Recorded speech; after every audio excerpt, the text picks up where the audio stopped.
Carballo no le importe esto, vamos a ver si podemos conectar con él. Doctor César Carballo, le ponemos ahora mismo su copy como es debido. Buenas noches, amigo, bienvenido. Buenas noches, Iker, bienvenido. Muchas gracias por contar conmigo para contar mi Hombre, experiencia. por favor, el honor es nuestro, porque estamos teniendo la oportunidad de hablar con auténticos especialistas. Yo he puesto una diapositiva que yo no sé Sí, cuándo la empleabas, doctor. ¿Esto cómo fue? Porque si tú lo ves desde fuera, de verdad que sí, parece una profecía científica. O sea, parece que tú adivinabas cosas que muchos otros ni intuían. ¿Cuál es la sí. historia de este cartel o de esta diapositiva? Sí, pues mira, en el 2000, fue justo hace 3 años, en el 2010, marzo del 2017. Entonces, bueno, pues por aquel entonces yo era jefe de servicio del Hospital La Paz de urgencias y, bueno, exponíamos un poco cuál era nuestra experiencia sobre preparar al servicio contra bombas biológicas, es decir, contra pacientes que venían de Oriente Medio, de Guinea-Conakry, de África, de Asia, con posibilidad de tener enfermedades que llamamos de alta letalidad, como podía ser el ébola, Crimea-Congo, el MERS, el SARS, ¿no? Entonces, bueno, pues nosotros en 2017 nuestra experiencia fue de que tuvimos 300 pacientes posibles que entraron en la sala de aislamiento que teníamos en La Paz con posibilidad de tener una de estas enfermedades. Entonces, bueno, pues exponíamos un poco cuál era nuestra experiencia. Y entonces, bueno, pues una de las diapositivas era esa, es decir, efectivamente, uno a uno podemos ir atendiendo y el sistema da para poder atender a estos pacientes, pero cuidado porque lo que avisa la OMS es que se prepara o puede haber, no es que pueda haber, es que va a haber, y lo único que hay que preguntarse es cuándo una pandemia para la que no estamos preparados. El sistema sanitario no está preparado para esto y hay que prepararse. Entonces, decir, la conclusión era, no estamos preparados. ¿Cómo nos Totalmente. preparamos?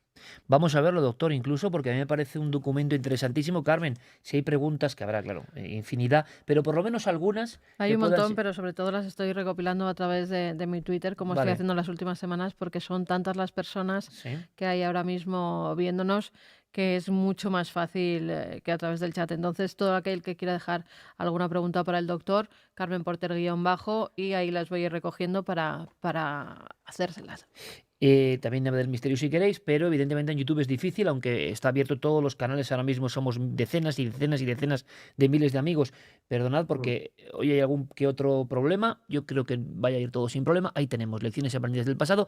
Doctor, pero tú incluso dices, hablas de un reservorio en animales ilimitado, una transmisión animal-hombre, una presión demográfica y unas costumbres ancestrales que hacen inevitable el contagio.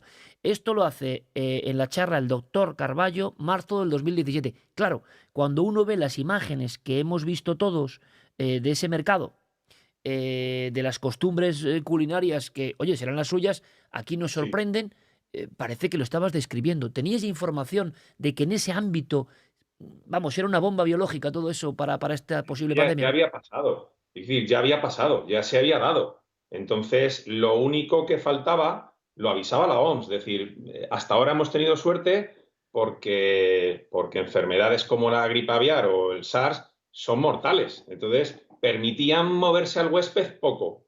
Es decir, el virus era, curiosamente, fíjate, a más mortalidad, menos expansión. Cuanto más mortal era el virus, permitía menos moverse a la víctima y moría pues en las aldeas o era tan evidente que se contenía el contagio. ¿Qué es lo que decía la OMS? Cuidado porque una de las cosas que se necesitaba era que se transmitiera de aves a humanos. Ya ha pasado, ya se ha dado. Y luego la otra que era que se transmitiera de hombre a hombre, ya ha pasado. Dice, ahora lo único que se necesita es el virus perfecto y es que baje la letalidad y que la transmisión sea más fácil, que es lo que ha pasado con el coronavirus. Ha bajado la letalidad a un 2-3% y la tasa de transmisión, por ejemplo, en el mercado de Wuhan, pudo llegar a ser de hasta un 8 de R sub 0, ¿no? O sea, que un individuo solo contagiara 8. Entonces, pues fue la pandemia, ha sido la pandemia perfecta. Estamos ante el virus perfecto, doctor. Bueno, perfecto, me refiero, podría ser más perfecto si se transmitiera por el aire de manera respiratoria claramente. Parece que se transmite por gotas, pero bueno, cuidado con las gotas que se han hecho estudios que un estornudo puede llegar casi a 8 metros. Entonces, cuidado con las gotas, ¿no? O sea, es un virus pues, que estaba hecho para salir de allí y para extenderse. Doctor, me permito, porque la audiencia es la que manda y te van a preguntar algunas cosas. Es un honor y un orgullo tenerte aquí, de verdad. Yo te vi en un fragmento, lo digo siempre, al César lo que es del César, te vi en La Sexta, creo que fue, y me quedé un poco impresionado, ¿no? Con cómo contabas algunas cosas y dije, uy, pero este hombre, de alguna manera, ya advertía. Por cierto, ¿tus advertencias fueron más o menos atendidas o no? ¿Qué pasó? No, desgraciadamente no, Iker. Desgraciadamente no. ¿Y por qué crees que No, pasó eso? bueno, yo creo que se mira mucho el corto plazo. Es un mal endémico de la política que tenemos. Invertir para los años venideros es poco considerado. Entonces, nosotros advertíamos que esto que puede darse, que hay que invertir ahora para que dentro de 3, 4, 6 años, cuando llegue, fíjate, mucho lo fiábamos, estemos preparados. Claro, desde el 2008 venimos viendo una progresiva desinversión en sanidad. Yo lo que decía, que se está considerando gasto algo que no es gasto, es inversión, ¿no? Si vemos el Ministerio de Sanidad, pues parece el patito feo cuando nadie lo quiere y para mí es el ministerio más importante porque, bueno, primero porque me implica a mí, pero porque depende de la salud de todo el mundo, ¿no? Entonces, cuando se dijo que había que invertir en plantillas, que había que invertir en formación y que había que invertir en espacios, poco menos que se nos llamó agoreros apocalípticos, ¿no? Como que, bueno, ¿qué estáis diciendo, no? Alarmista, Alarmista, efectivamente. La palabra fue alarmista. me suena. Es triste, pero es así. Es así. No, espero que nos haya enseñado algo esto. Espero que nos haya enseñado algo y que saquemos conclusiones o enseñanzas. Doctor César Carballo, a día de hoy es muy pronto, y tú te has enfrentado a circunstancias y nos hablabas de auténticas bombas biológicas, virus bueno, que si llega a ser con ese nivel de letalidad estaríamos, no sé cómo estaríamos, que controlasteis bien la situación, pero ahora esto se salió de madre. La pregunta que más me repiten permanentemente es la de la génesis de este virus, porque no debe ser fácil. Imagino que tú crees que hay un animal que es el que genera esto. El murciélago tiene una terrible tradición, ¿no?, en todo esto, pero se nos habló de murciélago, pangolín, Sí. incluso cobra en un principio, me acuerdo. ¿Sabéis algo, doctor? Los que sabéis de esto, en este momento, ¿podéis decirnos algo de cómo surge este virus? ¿Cómo se nos manda esto a la humanidad? Hombre, yo no soy virólogo, ¿no? Pero lo que parece claro es que se debe iniciar en un reservorio que, como dice la OMS, es ilimitado, que es en aves. Luego debe pasar, probablemente no sea incluso a lo mejor paso directo al hombre, sino debe pasar a un segundo animal y a lo mejor el consumir ese segundo animal, pero ahí ya no te puedo decir, ¿no? Lo que está claro es que la presión, fíjate, antes los brotes de ébola eran controlados, ¿no? Nunca había salido el ébola, nunca se había expandido. ¿Qué pasa? La presión demográfica que tenemos cada vez hace más frecuente que virus desconocidos avancen, ¿no? Efectivamente, hay algunos mortales y que se controlan o que se pueden controlar y otros como este y los que vamos a ver, porque seguro esto es el principio. Yo creo que va a volver a repetirse. No sé si con el coronavirus o con otro tipo de virus, pero vamos a tener que estar en guardia. ¿Algunas preguntas para el doctor? Bueno, Es que infinitas hay preguntas para el muchísimas. doctor, claro. Si es posible agruparlas en bloques y lo que él nos pueda decir Eh, o él nos pueda aclarar. Te pedimos brevedad, como estás haciendo, doctor, simplemente para al menos ver algunas dudas de los oyentes. Mira, hay mucha gente que nos está hablando y en los medios de comunicación además ya se ha puesto sobre la mesa las posibles secuelas que deja alguien que haya padecido esta enfermedad. ¿A qué Sí, órganos afecta, ¿no? Sobre todo mayoritariamente. sí. Pues fíjate, Iker, es un virus que desconocemos, lo desconocemos totalmente, ¿no? Mira, hace 2 días yo estaba de guardia y bajó un cirujano vascular y nos dijo algo que nos dejó un poco alucinados y es que se estaban viendo isquemias arteriales en territorios distales, en dedos, por microtrombos que llegaban hasta arterias, pues las arterias finales de los dedos de las manos y de los pies Madre y que mía. había que descubrir completamente a los pacientes cuando los ibas a revisar porque de repente te podías dar cuenta que tenía el pie negro o el pie blanco por isquemia arterial. Y era algo que, claro, tú piensas en el pulmón, piensas en las neumonías y fíjate, no te das cuenta que dices, pero bueno, o sea que efectivamente puede dar isquemias arteriales por microtrombos, pues una cosa nueva que aprendimos, fíjate, hace 2 días, ¿no? Hay que Hace descubrir 2 a los días. pacientes enteros y explorarlos enteros una vez están hospitalizados para descubrir microtrombos, ¿no? Cada día nos enteramos de alguna cosa.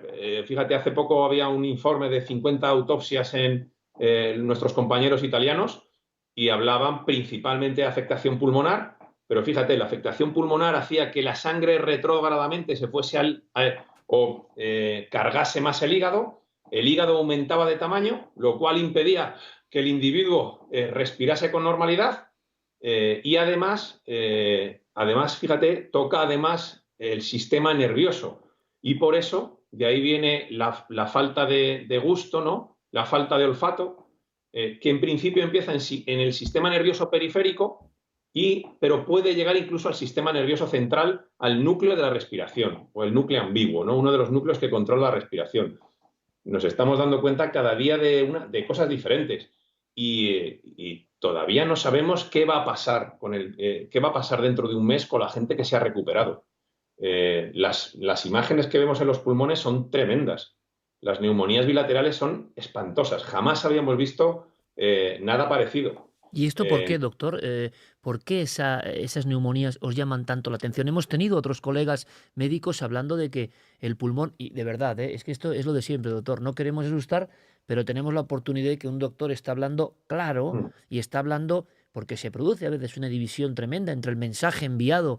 Vale, nadie Sí. quiere alarmar, nadie quiere meter miedo, todos tenemos miedo y nadie quiere meter más miedo, pero evidentemente tenemos que saber y tenemos derecho a conocer lo que los doctores en primera línea, como es tu caso, estáis viendo. Y algún doctor, ¿verdad, Carmen?, nos hablaba de unas circunstancias pulmonares, que es lo mismo que tú dices, que parecían casi mármol las radiografías, ¿no? Que era algo... Bueno, ¿esto por qué, doctor? ¿Por qué este virus? ¿A qué se parece este virus? ¿Hay algo? Porque parece que genéticamente se parece a otros, pero desde luego tiene elementos cuyo comportamiento es muy diferente, ¿no?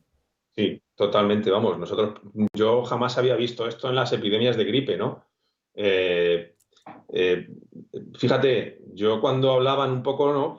Lo primero que nos mirábamos atónitos, cuando veíamos radiografía tras radiografía tras radiografía, pero es que eran pacientes seguidos, no es que digas, oye, que la he visto hoy, mañana. No, es que podías ver en el mismo día 30 o 40 de radiografías iguales. Y nos mirábamos, no puede ser, o sea, y mirábamos la pantalla y otro igual, y otro paciente igual, y otro igual, pero bueno, ¿quién ha dicho que esto es una gripe? ¿Quién lo ha dicho? O sea, eran simplemente 30 minutos de atención en urgencias, te dabas cuenta de que esto no tenía nada que ver. Madre En mía, 30 doctor. minutos. Madre mía. Lo de Bueno, la gripe se ha dicho, vamos, sí, tú lo sabes, por por activa y por y ya no pasiva es en todos los tiempo medios de de comunicación. recordar, ya no es tiempo de tal, porque yo creo que es tiempo de la información y de sacar algo en claro. No sabes lo que te agradezco, doctor, tu claridad, porque los que trabajáis en el ámbito científico, pasa muchas veces, lo hemos visto y lo vemos habitualmente, saber trasladar sencillamente para que cualquiera de las miles y miles y miles de personas que están viendo y que te van a ver después, además, cuando este programa se cuelgue, lo entiendan perfectamente. Y no queremos dar miedo, pero queremos saber la verdad. Entonces, doctor, ¿qué es lo a día de hoy, antes de pasar a otras preguntas, porque yo es que tengo que preguntártelo, a día de Sí. hoy, ¿qué es lo que más te extraña a ti de este virus, del comportamiento de este virus a día hoy, 11 de abril?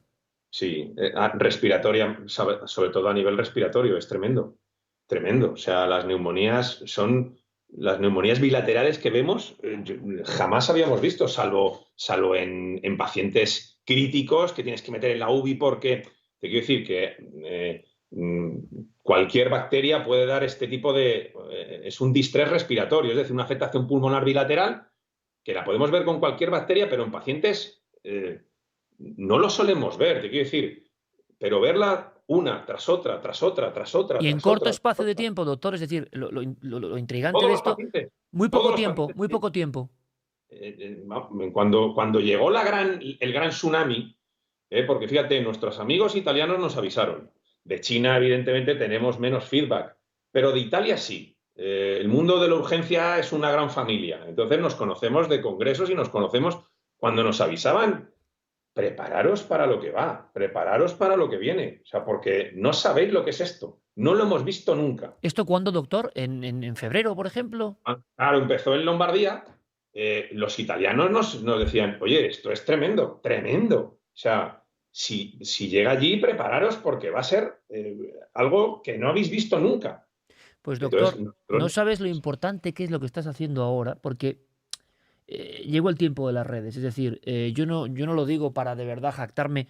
Esto que estamos haciendo ahora, durante esta semana, estaba el número 1 en YouTube. Es decir, no por nosotros, que de esto en sí no monetizamos nada ni queremos. ¿Sabes la cantidad de gente que te está viendo ahora, doctor, de Ecuador, Colombia, Guatemala, Argentina? Porque me da la sensación, y esto es algo que de verdad a mí que me encanta el misterio, tú lo sabes, yo lo que no puedo entender es por qué sociológicamente el ser humano no se lo quiere creer. Porque si vas a los informativos, a los periodistas y a lo que ahora pasa en América, la sensación es de intento de calma.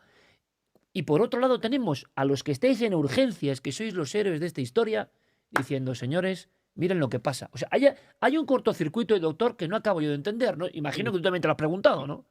Sí, vamos a ver, hombre, cuando tú ves las cifras de muertos y ves las cifras de infectados, pues evidentemente, ¿no? Esto es una cosa muy seria. Yo, por ejemplo, por Twitter he intentado colgar parte de la experiencia que tenía. Fíjate, yo empiezo los Twitter de mi día a día como parte de guerra. Parte de guerra, 2 puntos. Hay gente que ha dicho, oye, esto no es una guerra. Perdona, yo no estoy de acuerdo. Esta es la guerra de nuestros tiempos. Es la guerra que nos ha tocado vivir a nosotros, que efectivamente no es con fusil y defendiendo una barricada, pero es un enemigo invisible que ha matado a 15.000 compatriotas. Entonces, no es ninguna broma. Yo he visto a compañeros míos de toda clase y condición entrando en la UBI. O sea que no es un virus que digas, bueno, es un catarrito que voy a pasar en casa, son 15 días. De eso nada, de eso nada. No sabemos cómo afecta, no sabemos si hay un gen. Dentro de unos años a lo mejor se ve que los que tenían el gen DR47431 son más afectados y no lo sabemos. No lo sabemos. Hemos visto pacientes sin antecedentes personales entrar en la UBI, pacientes jóvenes, pacientes, evidentemente, pacientes más mayores son los más afectados y los con más comorbilidad. Pero yo he ingresado a gente de 40 años sin antecedentes personales en la UBI, directamente según entraban por la puerta. O sea, nada, este virus es tremendo y hay que... cualquier alarma no es alarmismo, es información. Doctor Carballo, doctor, ¿por qué hablas tan claro? ¿Cuántos años en la medicina, doctor? Pues mira, yo llevo 19 años. Ejerciendo la medicina. Sí. Estando siempre en urgencias. Siempre en urgencias, que es la línea de fuego, ¿no? Es decir, donde se ve todo, ¿verdad? Bien. 19 años en urgencias, doctor. ¿Por qué tú explicas tan claro y por qué durante 2 meses, yo tengo que hacer la pregunta, nos da la sensación de que el mensaje que nos llega es precisamente quitando hierro? Yo no sé si quitando hierro no nos hemos protegido bien, sinceramente, te lo digo. No sé tú qué piensas. Yo he intentado ser muy claro siempre cuando he hablado. Te quiero decir que igual que te lo digo a ti porque me das un foro que yo creo que es muy útil y a mí hay gente efectivamente que por Twitter me ha preguntado desde Hispanoamérica, ¿no? De, oye, pero esto... Sí, prepararos y hay gente, fíjate, pues desgraciadamente incluso hemos hecho un test de estratificación radiológica, hemos tenido que reaprender medicina con este virus. Te quiero decir que las estratificaciones radiológicas que hemos hecho son diferentes para cualquier otra patología que teníamos a este virus. Estamos haciendo nuevas estratificaciones para dar de alta a pacientes incluso con pequeñas neumonías bilaterales que jamás hubiésemos dado de alta, pero en estos pacientes, ante la cantidad y el decir que es que si se queda a lo mejor es peor que sí. Entonces, hemos estratificado clínicamente, hemos aprendido otro tipo de medicina, que podría ser incluso medicina de guerra. O sea, ha habido días brutales en los servicios de urgencia, ha habido días brutales. Como tú no recuerdas en esos 20 años, ¿no, doctor? Como no recuerdas en 20 años. Jamás, probablemente el 11M, pero ni siquiera porque eso fue un sprint. Esto ha sido una carrera que llevamos 20 días. Yo tuve guardia hace 2 días. Se llenó la sala entera. Teníamos pacientes esperando cuando decían, bueno, empezamos ya la meseta. ¿Pero qué meseta?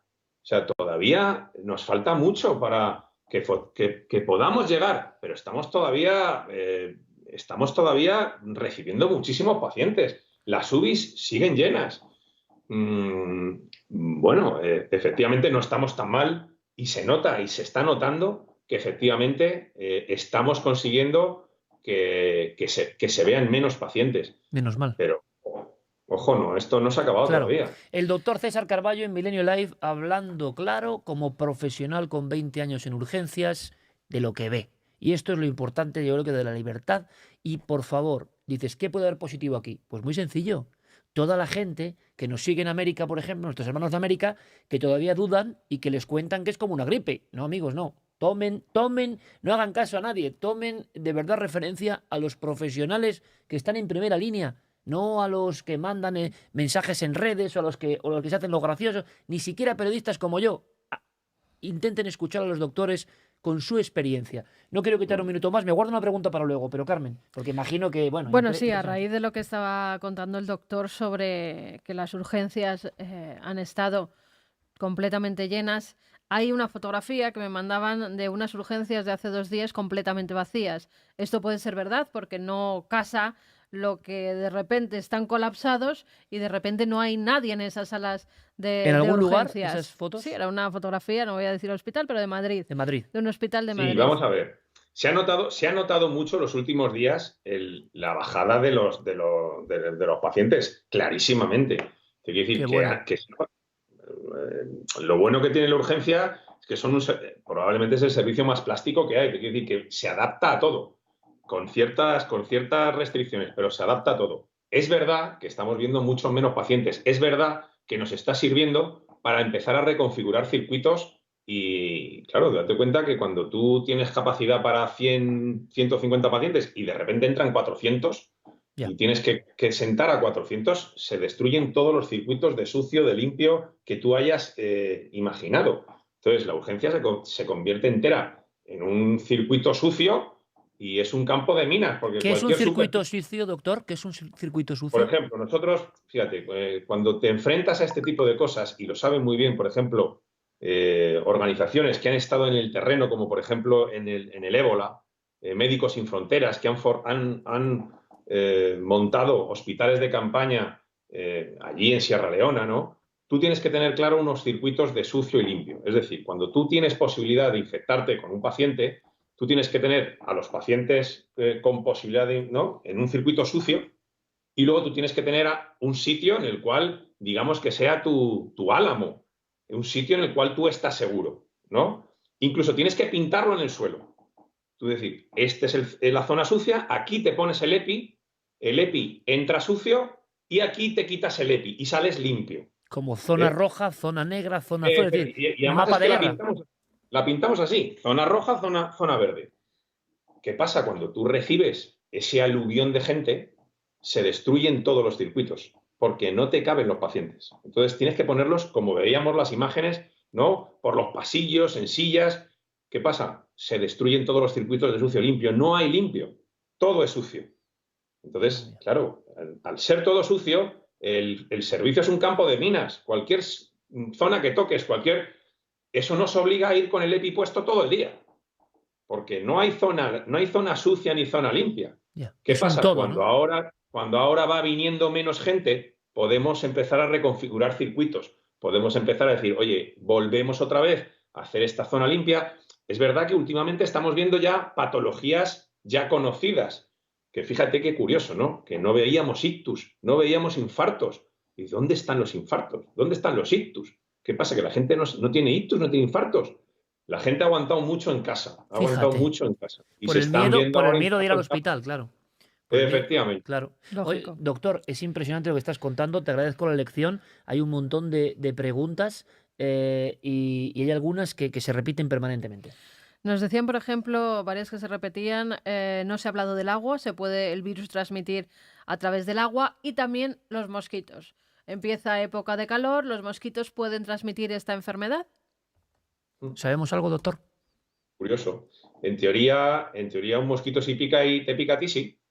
Respecto al agua, por supuesto, si se producen gotas de fluje y van al agua, sí. si en el agua del grifo, yo creo que el virus no tiene esa capacidad de sobrevivir en agua del grifo, pero claro, si alguien tose encima de tu vaso de agua, por supuesto que sí. Pues así de claro. Fíjate, lo de los mosquitos se decía que Y tantas desde el cosas. principio, ¿no? Que no eran Y transmisores Iker, de la enfermedad. vamos a ver, te quiero decir, yo no lo sé científicamente, Sí, pero me sí. imagino que si un mosquito pica a un infectado y después te pica a ti, puede ser que sí que te pueda transmitir. Ahora, yo no he leído nada sobre eso, ¿eh? Exacto. Luego le preguntaremos, ya que viene luego Javier Cantón, el virólogo, a ver qué sabe también y compaginamos medicina con virus. Medicina que decía el doctor Carballo, casi de guerra, pero con una claridad tremenda. Luego yo te quiero preguntar después, doctor, ¿por qué se comporta tan diferente? Es decir, quizá ha sido, abro un abanico aquí, engañoso el hecho de que mucha gente realmente lo ha pasado como una gripe, De eso también aparentemente. hablaban muchos, ¿eh? Es la gran A pregunta, partir ¿no? de noviembre, diciembre, No, pero enero. yo me refiero, Sí, Carmen, sí, no, a que pero algunos paracetamol y fuera, ¿no? sí, pero que también mucha gente está preguntando que ellos pasaron en noviembre, diciembre, enero 2019, principios de 2020, unas gripes muy raras que no habían tenido en su vida, con unas fiebres muy altas, con unas respiraciones que a veces cuando llegaban Pero a mucha gente, ¿verdad? urgencias tenían una neumonía bilateral y que entonces no estaba el virus todavía que se supiera en nuestro país. Si esas en realidad podían ser también COVID-19 o no. ¿Teníais esta noción, doctor, de un poco antes gripes especialmente fuertes? Podía ser, puede ser, puede ser. No pongo la mano en el fuego ahí, ¿vale? Lo que sí que sabíamos es que antes de declararse Madrid como zona endémica, ya sabíamos que estaba aquí. Es decir, porque ya empezábamos a ver casos raros. Casos raros que, bueno, todavía no se podían diagnosticar porque la prueba de la PCR solo se hacía a pacientes que venían de Italia o habían tenido contacto con gente infectada en Italia o China, pero veíamos que era cuestión de tiempo que esos límites se deshicieran, porque veíamos cosas raras en Madrid. Yo creo que ahí perdimos un tiempo Importante. importante. Yo creo que perdimos un tiempo importante. Ahí probablemente esas 3 semanas fueron críticas para haber contenido pacientes poco sintomáticos y asintomáticos. Si hubiéramos tenido la posibilidad de haber hecho muchas más pruebas, nos podíamos haber llevado muchas sorpresas. Doctor, la gran pregunta que nos hacen personalmente, ¿por qué algunos casos transcurren aparentemente como una gripe? Que eso es lo que puede dar la sensación, de verdad. No me voy a preocupar porque mi tío Filomeno, mi primo no sé quién, resulta que ha sido diagnosticado de COVID y realmente Sí. su organismo ha aguantado. Y luego tenemos otras imágenes prácticamente de gente colapsando. Entonces, ¿por qué se comporta en un porcentaje que no sé si habéis estimado, pero algunos decían de un 20%, de esa forma tan virulenta, pero por otro lado parece una gripe fuerte? Pues mira, Iker, no lo tenemos muy claro todavía. Parece que efectivamente tiene muchísimo que ver con los antecedentes personales, es decir, a mayor fragilidad, más gravedad. Pero eso pasa con cualquier tipo de enfermedad, como pues una neumonía por bacterias o otra neumonía o la misma gripe, ¿no? No es lo mismo que afecte a una persona de 80 años que una persona de 20, ¿no? Pero es verdad que hay gente que es asintomática y de 40 años y se la mete en la UBI. ¿Por qué? No lo sabemos. Fíjate, yo que también soy, o intento ahora, soy un fan total de la informática, estoy estudiando ahora para científico de datos, nos falta una digitalización seria que nos hubiese ayudado con una historia clínica diferente. Imagínate si tuviéramos una historia clínica compartida en España, con una base de datos común, el tener 140.000 historias clínicas de pacientes que han tenido o que han sufrido el coronavirus, la de cantidad de datos que nos hubiera Claro. dado, ¿no? No existe, me Haber quieres decir, dicho, doctor, no existe eso.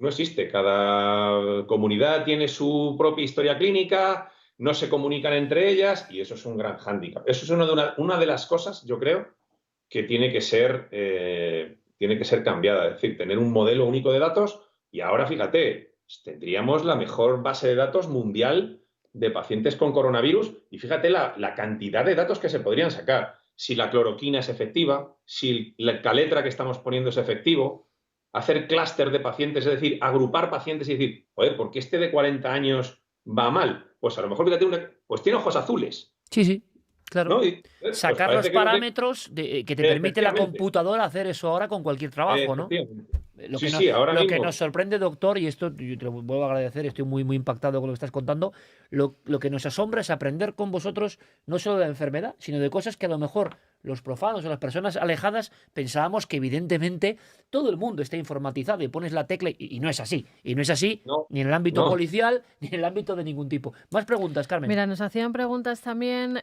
sobre niños. Vanessa Fortes, buenas noches. Podrían preguntarle, doctor, sobre las lesiones dermatológicas en pies y manos en niños a causa del COVID-19 y manchas estilo varicela. Y también a raíz de eso, muchas mujeres embarazadas, posibles riesgos, feto, madre, Eso que todas las están semanas, padeciendo Carmen, ¿verdad? todas las Y es semanas. normal porque Y son las es mamás. lógico, porque además es que Sí, en Lógico. ese estado, pues lo que tú piensas es en tu bebé, ¿no? Y también en el parto en la madre, cómo va a poder ser. Doble O sea, es pregunta doble entonces, ¿no? preguntas, Niños con exacto. marcas como Niños varicela. con marcas como varicela no saben. Además, ya yo creo que ha habido algunos estudios o algunos dermatólogos que han salido diciendo, incluso hemos visto algunas imágenes como sabañones, como Sí. antes decía el doctor, en dedos y en pies sobre todo, que son las imágenes que nosotros hemos podido ver y que nos han pasado algunos de esos dermatólogos. Pero en niños que además afecta, otro de lo que preguntan, ¿afecta a niños o, como se decía, los niños no son los principales afectados? ¿Qué habéis visto, por lo menos en Madrid, doctor?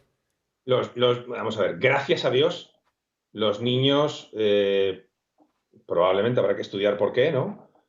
No están siendo afectados o la afectación es muy leve. Gracias a Dios, menos Re- mal, menos mal. Claro, respecto a fíjate, yo el otro día lo hablaba con un amigo, yo creo que hemos estado a punto de perder la civilización como la conocemos y lo único que ha faltado es que hubiera afectado a niños. Uf, Tú imagínate lo que hubiera sido, Iker, que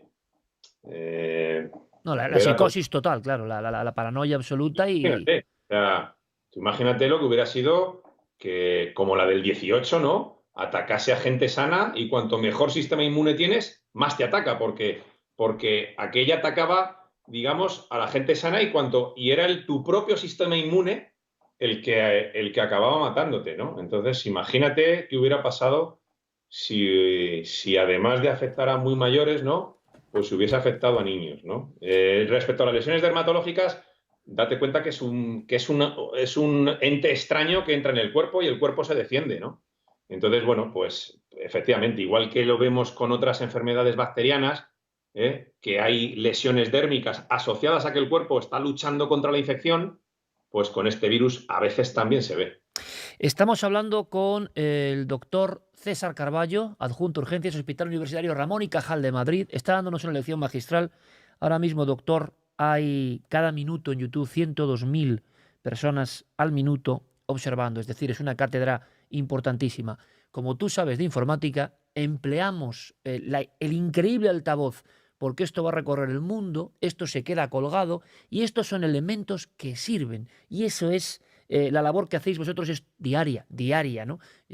Todos nos hemos dado cuenta, doctor, y eso también es verdad, y será el aspecto social de esto, que eso de Ángeles de la Guardia es que es verdad. Es decir, y yo creo que también el reconocimiento que está teniendo el sector médico, con muchos problemas, evidentemente, pero como que en el corazón de la sociedad ha calado todavía más, aunque es evidente.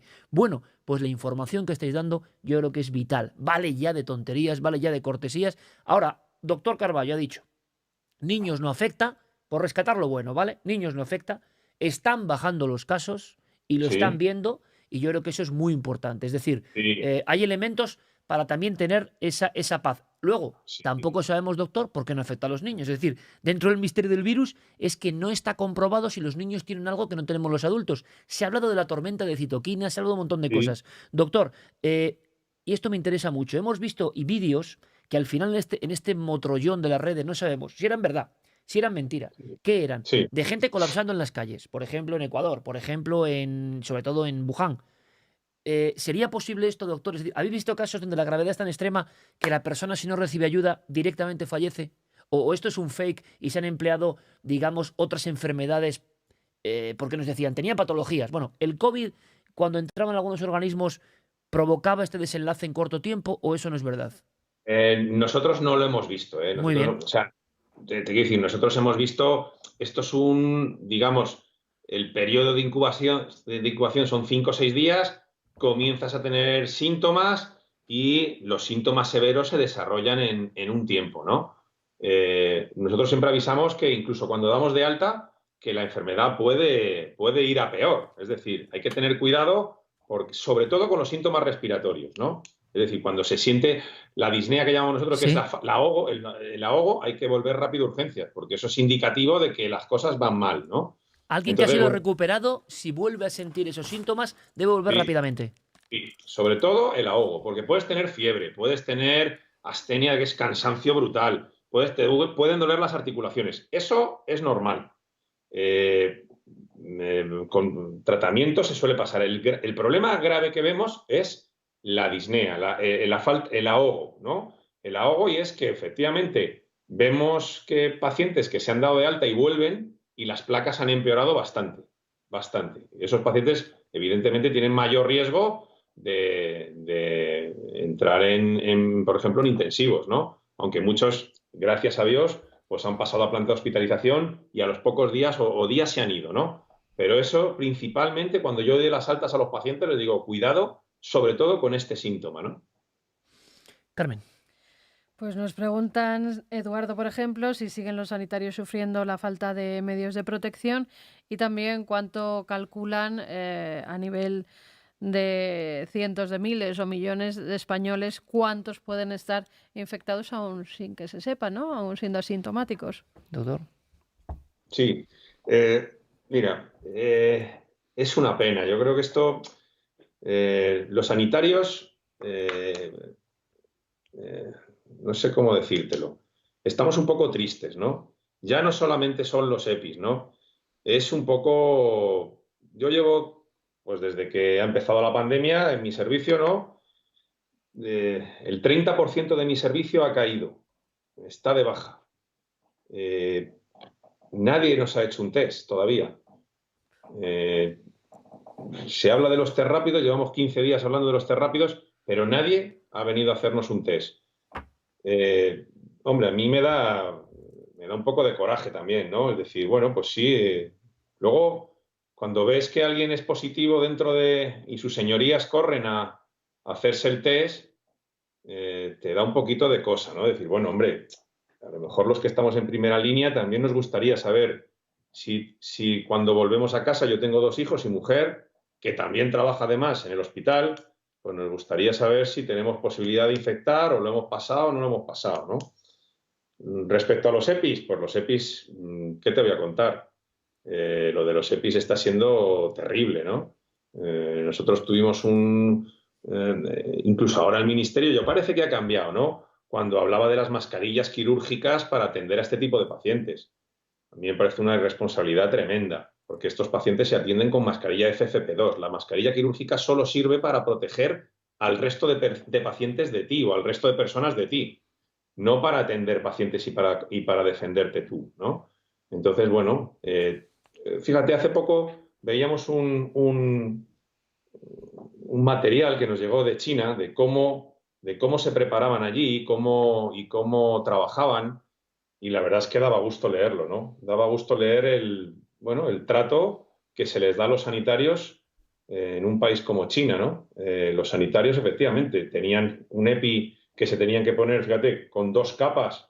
Nosotros, bueno, eso lo conocemos poco, ¿no? Pero con 2 capas, pero ya no solamente era eso, sino que se les administraba suplementos alimenticios, vitaminas, para que estuvieran en perfecto estado inmunológico frente a la posible infección por el virus, el COVID, ¿no? A vosotros no. Nosotros, vamos, eso es ciencia ficción, ¿no? Pero no solamente eso.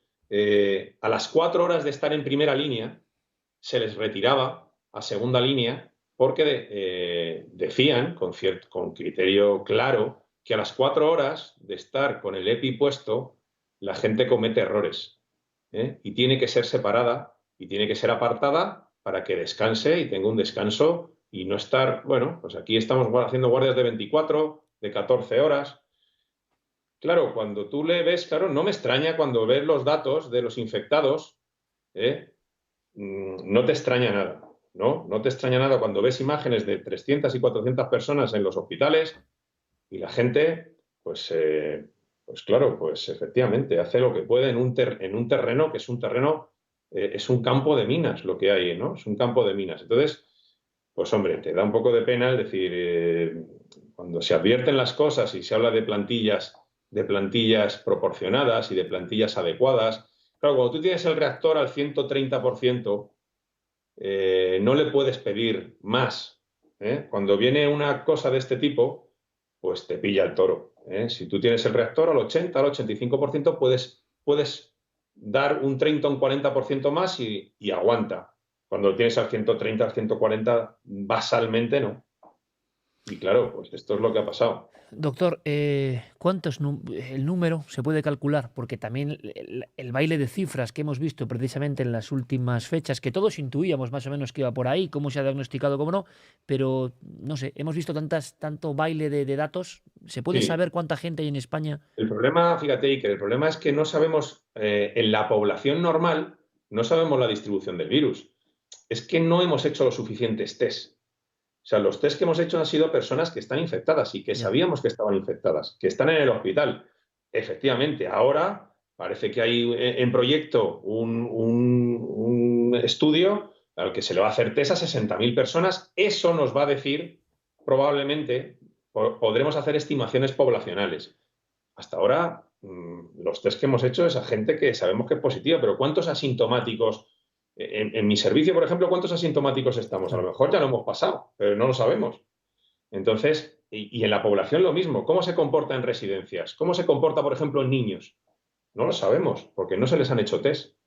¿Los niños son vectores claros de transmisión? Probablemente sí o no, pero no lo sabemos, porque no se han hecho test suficientes. Ahora hay mensajes, doctor, de vuelta a la normalidad, fechas, en vez de cifras son fechas. ¿A ti qué te dice 20 años de experiencia en urgencias? ¿Tú crees que nos queda para rato? Y sobre todo consejos, doctor, yo creo que sería importante, ¿no? Consejos a toda esa gente que te está viendo ahora mismo, pues con esa mezcla de confusión, de sensación de que medio nos han contado no toda la verdad, ¿qué hacemos ahora? ¿De quién nos fiamos? ¿Qué hacemos? Consejos, primero, ¿para cuándo ves tú o cuándo sería lo óptimo, viendo lo que tú has visto, lo que es el Es, confinamiento? Y luego, ¿qué consejos tienen que hacer las personas en su vida cotidiana, que a lo mejor le pueden ayudar a no tomar ciertos riesgos, porque seguimos viendo algunas barbaridades, ¿no? También. sí, es que es muy difícil, Iker, es muy difícil aventurar cosas sin datos. Yo que soy un fanático del dato, Ya. pero es que no tenemos, es que nos faltan datos. Y no tenemos porque no hemos hecho test suficientes, entonces no sabemos cómo se comporta el virus en la población, no sabemos cuántos están infectados, cuántos, hablan de millones, ¿no? Hablan de que podría haber millones de infectados, y es posible, es lo más seguro, ¿no? Fíjate que las cifras hablan de que un 30% son asintomáticos, un 55% tiene síntomas moderados, un 15% síntomas graves, que son los que ingresan en el hospital, y un 5% son los muy graves que ingresan en UBI. Pero claro, estamos hablando de cifras de otros sitios. Aquí en España, probablemente este test poblacional que hagamos sea muy importante. Yo creo que el mundo ha cambiado. Igual que cambió con el 11S, el mundo ya ha cambiado. Hay que protegerse. Yo soy totalmente partidario de ir con mascarilla por la calle, lo soy. No para protegerte a ti, sino para proteger al resto de personas, disminuir carga viral sobre superficies. Y como se ha demostrado, es que un estornudo te puede mandar el virus a 8 metros, ¿no? O una tos. Entonces, pues mientras esto dure, mi madre tiene 83 años, 84, perdón. Yo no tengo claro cuándo va a poder salir de casa. No lo sé, no lo sé. Porque, ¿qué pasa? Cuando baje la propagación, la saco de casa todavía viendo positivos. No me queda claro todavía. Y que no me queda claro cuando pacientes con mucho riesgo van a poder salir a la calle. Probablemente cuando esté la vacuna. Ya. Luego hablaremos de la vacuna, por cierto, Carmen. Otra de las preguntas que se repite mucho es la reinfección. Si una persona que ya lo ha pasado y se puede hacer el test, ese que dice, bueno, usted ya es inmune, ¿puede volver a contraer el virus? ¿Qué sabéis, doctor? No lo sabemos. Que es lo que te estamos, venga a escuchar todo el rato, que ya es una declaración de intenciones, ¿eh? Por ahora no, por ahora no. Por ahora no se ha visto a nadie que se haya reinfectado. Vale, Esto importante, es ¿eh? muy buena noticia. Eso es muy Entonces buena esas noticia. Ahora, ¿cuánto va personas, a durar la inmunidad? No lo sabemos. había una noticia de ayer o antes de ayer en Corea, 49 personas que en teoría estaban sanadas, estaban curadas y de repente han vuelto a recaer o a reinfectarse. Decían, han vuelto a reinfectarse. ¿Es una recaída? ¿No estaban bien curados o realmente se pueden recontagiar? Que era lo que no sabemos, ¿no? No lo sé. Es que, vamos a ver, nosotros somos científicos, somos de ciencias. Nos pasa mucho, nos está pasando mucho ahora con Twitter y con muchas historias que van por las redes, ¿no? Pues es que le ponemos y no sé qué, Ya, y mejoría es espectacular y...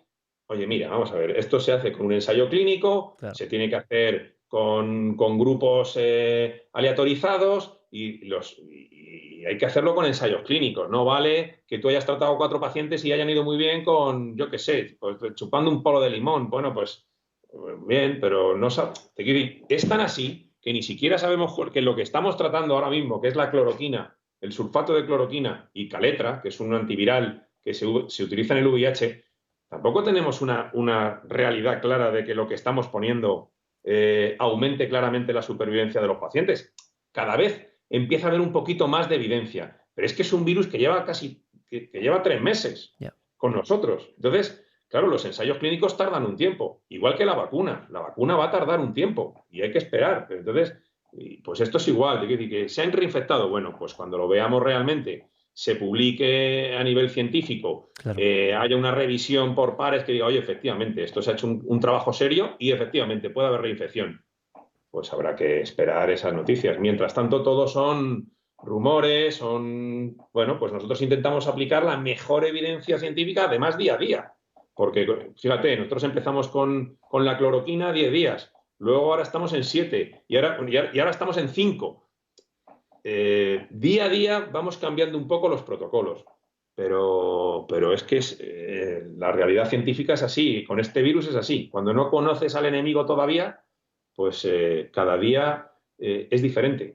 El doctor César Carballo dando esta lección y nos ha repetido muchas veces, y creo que es para tomar nota, el desconocimiento que existe. A mí me sorprende muchas veces, de verdad lo digo, el discurso contrario, que he escuchado muchas veces en 2 meses, y a muchos profesionales también, de un aparente conocimiento total de lo que está pasando. Y claro, cuando te dicen que lo de los zapatos es una tontería, pero a los 3 días te dicen que sí, tú detectas que esa seguridad, esa homogeneidad en la respuesta, pues tampoco está muy clara. Es decir, estamos ante un enemigo complejo y difícil. Hablabas de tu madre, doctor. ¿Y qué crees? ¿Cómo va a ser la vuelta?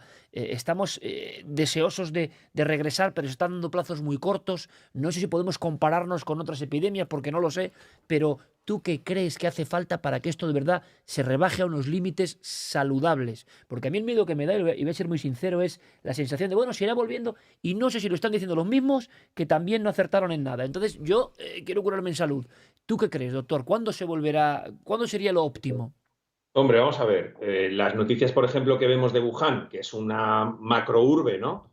En China, es que no hay nuevos casos, o por lo menos que casi no hay nuevos casos. O sea, tener 10 casos en una ciudad como Wuhan es prácticamente, vamos a ver, entenderme, despreciable a nivel estadístico, ¿no? Ya.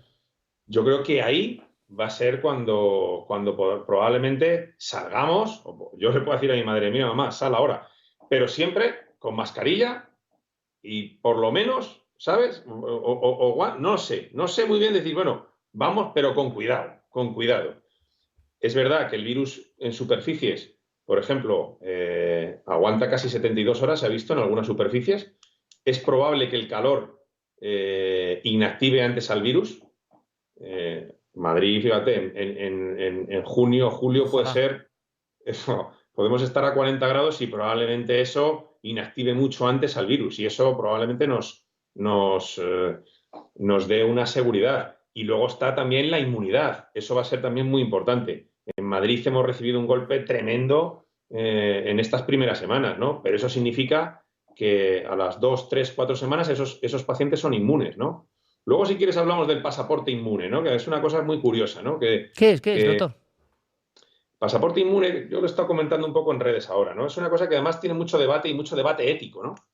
realmente el seguro para salir ahora es el inmune. El inmune podría hacer una vida normal, porque ha pasado la enfermedad y ha desarrollado anticuerpos, pero además a las 2 semanas ya no tiene carga viral, o no tiene carga, parece que no tiene carga viral para contagiar a otros pacientes. Es el paciente perfecto para salir, para reactivar la economía, ¿no? Es un paciente que no corre peligro y que además no puede infectar. En otros sitios, por ejemplo, en Corea están haciendo pasaportes a estas personas y decir, bueno, usted puede salir, ¿no? Claro, eso trae un debate Es de novela, ético. ¿eh? Claro, Es pero es novela de que si ciencia nos ficción. enfrentamos a algo desconocido hasta ahora en la historia de la humanidad, Claro. probablemente, ¿no? Es Y decir, por eso esas va a personas cambiar pueden todo. salir y esas personas podrían trabajar. Y esas personas, yo que soy sano, en teoría, a lo mejor tengo anticuerpos, pero yo que soy sano, me dan seguridad para decir, a mí estos pacientes estos no me pueden contagiar. Ya. Pero claro, ¿qué hacemos? ¿Segregamos a algunos por una condición inmunológica? Curiosa pregunta y curiosa y Totalmente. debate. Y ético a nivel profundo. Vamos con unas últimas preguntas, Carmen. Bueno, sí, lo primero que están preguntando es el Twitter del doctor, Ah, por favor, doctor. porque quieren seguirle. Porque te van a... Ahora, te llegará de todo, Sí. ¿eh? Tú ya sabes cómo es esto, ¿eh? Bueno, seguro. C. Carballo 50. C. Carballo 50. 50. Decirle que ahora mismo es trending topic. César, ¿vale? eres trending topic, es decir, uno de los temas más hablados en España. Cosa que me alegra porque estoy seguro que con lo que has contado hay 2 elementos, ¿eh? Y no te hemos tenido nunca en el programa, es el sabio es humilde, es que contrasta mucho, el sabio es humilde, y luego la claridad con la que estás hablando creo que ha provocado un tsunami, cosa que me alegra, sinceramente. Totalmente. Personas que nos escriben que tienen familiares que trabajan en funerarias. Que esas personas, aparte que no tienen tampoco equipos de protección, no tienen equipos EPI y muchos de ellos incluso ni las mascarillas FP2, tienen riesgo de contagiarse ellos más y las familias a su vez, porque nos dice, mi primo trabaja en una funeraria, ¿tengo más riesgo de contagiarme si estoy con él? Al parecer los cadáveres preguntan, tienen más, como se vio en los funerales, ¿no? De Vitoria, por ejemplo, que había contagiado una cantidad de gente cuando habían estado velando uno de esos fallecidos con COVID. Tienen muchas más posibilidades esos funerarios sin protección, que va a ser que sí, ¿no, doctor? De Sí, contagiarse. parece que es como, no sé. Claro, vamos a ver. El cadáver, fíjate, nosotros tenemos protocolos o deberemos tener protocolos para todo. Por ejemplo, te pongo un ejemplo. Un familiar que pasa a despedirse de un paciente que está agonizando, tenemos que tener un protocolo para pasar al paciente a una zona, al familiar a una zona sucia.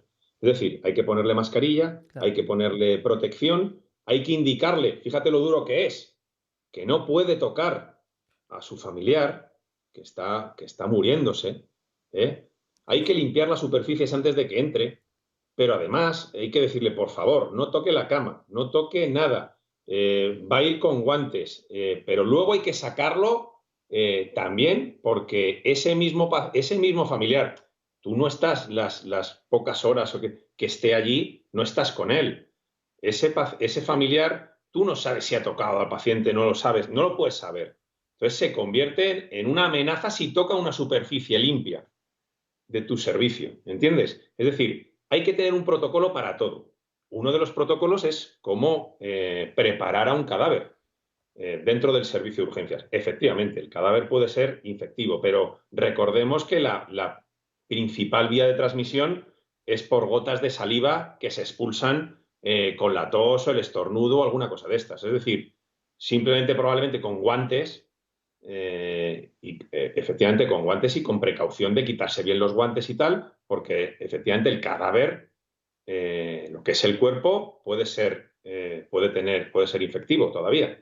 Entonces, pero vamos, no es lo mismo que un paciente que está tosiendo o un paciente que está estornudando o un paciente que está tocando superficies. Pero sí, hay que tener cuidado. Oye, doctor, también se pregunta, y esto está dentro de la órbita social, hay sospechas o las personas creen, por ser China, hermético, la historia del laboratorio de Wuhan, la historia de no saber muy bien cuál es el inicio, el origen.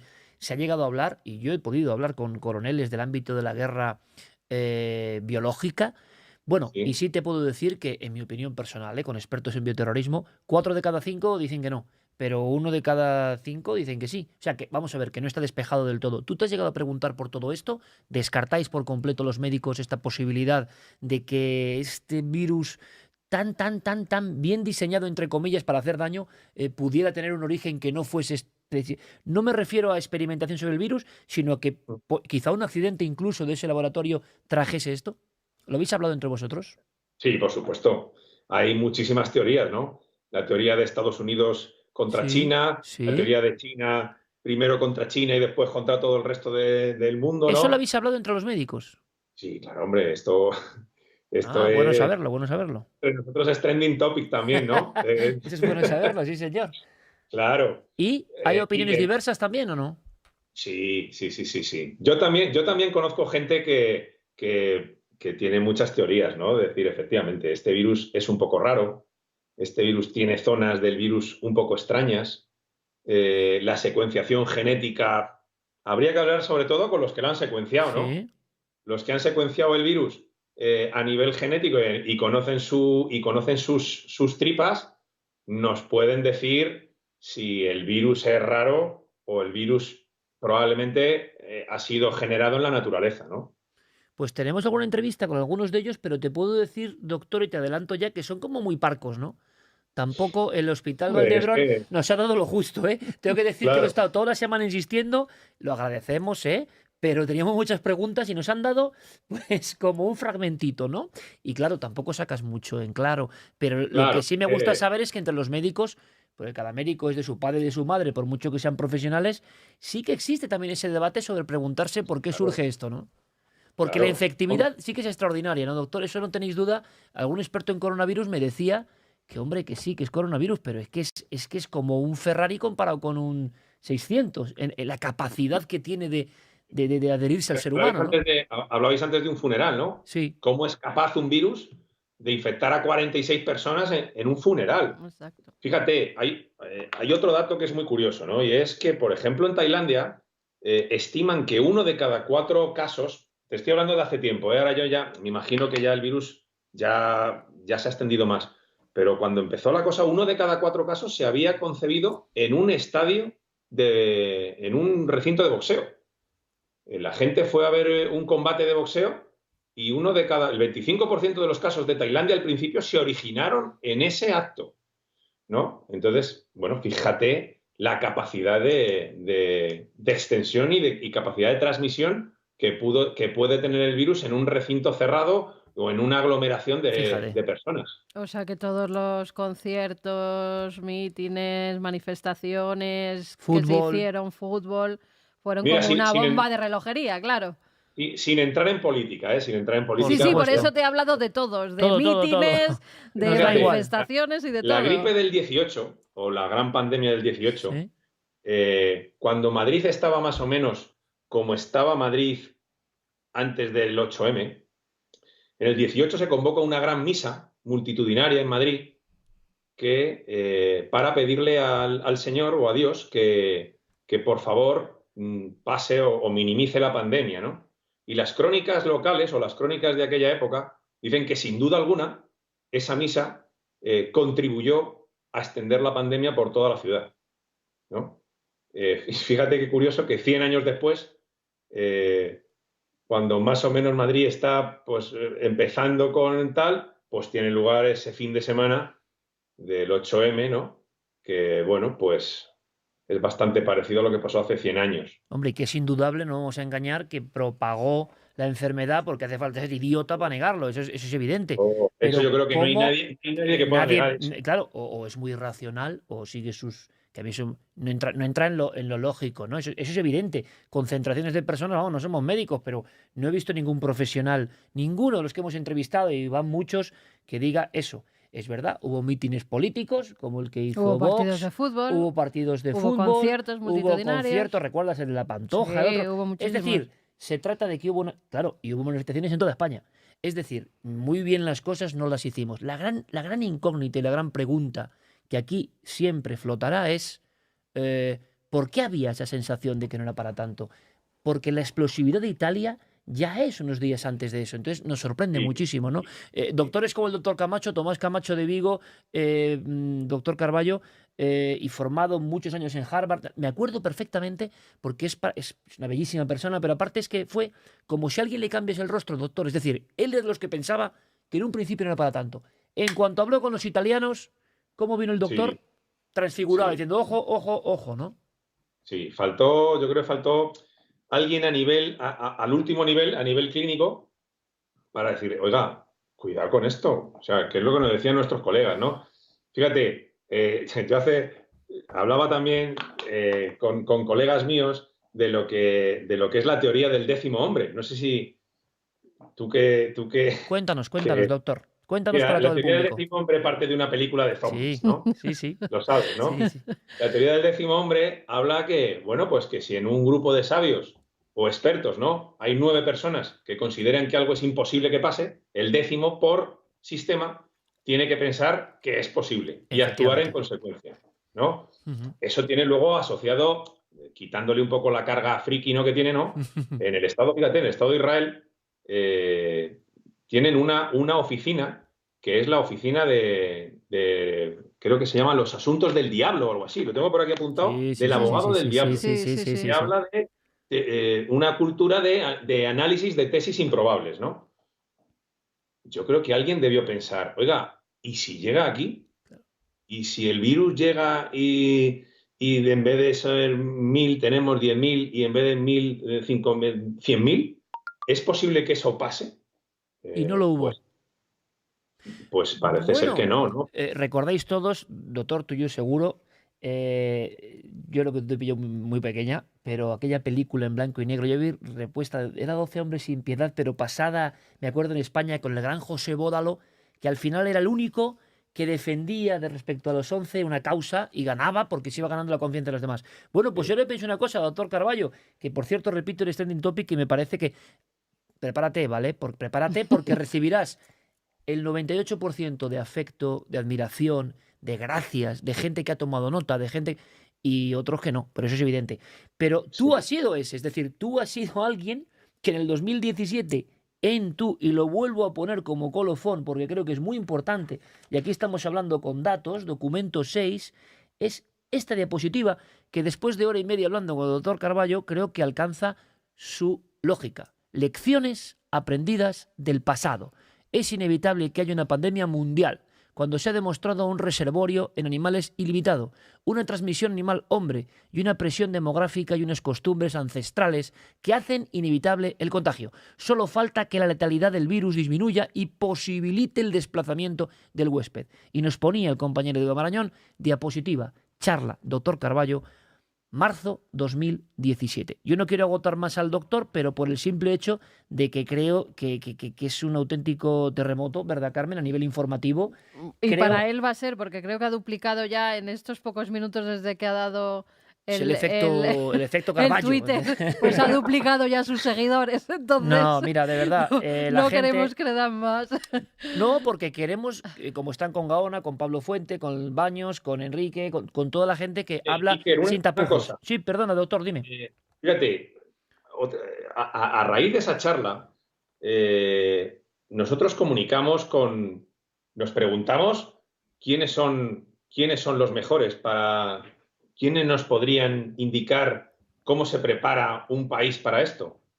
Y nos fuimos a hablar con los israelíes. Claro. Ujú. Normal. ¿Saben de esto? Los invitamos a Madrid, al jefe de las urgencias, que por cierto allí sí tienen especialidad de medicina de urgencias y emergencias. Aquí somos el único país de Europa de los únicos países de Europa que no tiene.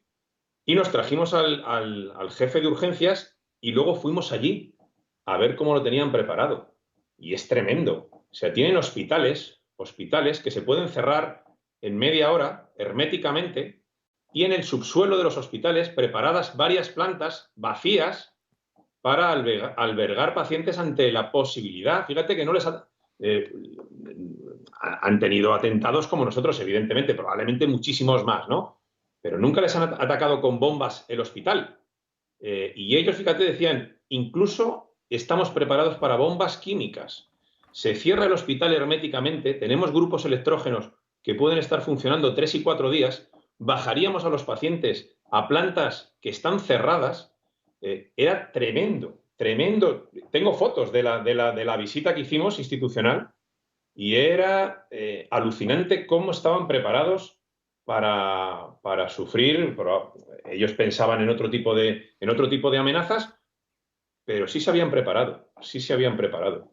Yo creo Probablemente que en Israel están su de todas realidad es diferente, formas, pero en Israel, Israel ves están las mujeres preparados militares que te impresionan para muchísimo, todo, ¿verdad? ¿no? Y además los médicos que enseguida hicieron ese sanatorio para esas personas que de repente místicamente se creía que eran personajes bíblicos Sí, y en el un síndrome momento de dado, el Jerusalén. síndrome de Jerusalén, hicieron hospitales nada más que para tratar esos síndromes, con lo cual yo creo que Concretos. están preparados absolutamente para lo que pueda Sí, venir. sí. Doctor, nada, ¿tú podrías darnos algún consejo de qué haces tú? O sea, ¿qué hace el doctor Carballo para protegerse de todo esto? Tienes una mujer que trabaja en el hospital, tienes 2 hijos y eres una persona que vive en familia pero que está salvando vidas. Seguramente muchos tomemos nota de tú qué haces y qué no haces, doctor. ¿Qué aconsejarías? eh, es complicado. En la vida diaria, yo solo salgo de casa, pues me imagino que como todo el mundo, para comprar. Le llevo comida a veces a mi madre, pues porque hace falta y no quiero que salga. Y bueno, pues yo cuando salgo llevo siempre los guantes puestos. Fíjate, lo comentaba el otro día, no porque el guante te dé más seguridad, porque el guante se infecta igual que la piel, pero con el guante me toco menos la cara. Fíjate, la sensación Me casi da más, psicológica, ¿no? efectivamente. Entonces el guante me da, no es que me dé una sensación de tal, pero sí que me da más cosa tocarme la cara, con lo cual, efectivamente, me siento más protegido. Y luego, por supuesto, llevo mascarilla porque yo probablemente he estado estoy en contacto a diario con el virus y tengo que ponerme mascarilla para proteger al resto de las personas que estén en el Carrefour o donde esté, donde vaya a comprar, ¿no? Entonces, siempre que salgo por la puerta, llevo guantes y mascarilla. ¿Y gafas, Y cuando doctor? entro al hospital, yo soy de los que pienso que todo es zona sucia. Lo primero que hago cuando llego a mi puesto de trabajo es limpiarlo con desinfectante de superficies. Me molesta bastante que alguien se siente en mi puesto de trabajo, aunque en urgencias es algo bastante habitual, pero estoy siempre en guardia. Siempre es agotador porque una guardia se te hace eterna. Una guardia de que empiezas a las 8 de la mañana y estás a las 3 de la mañana del día siguiente Madre mía.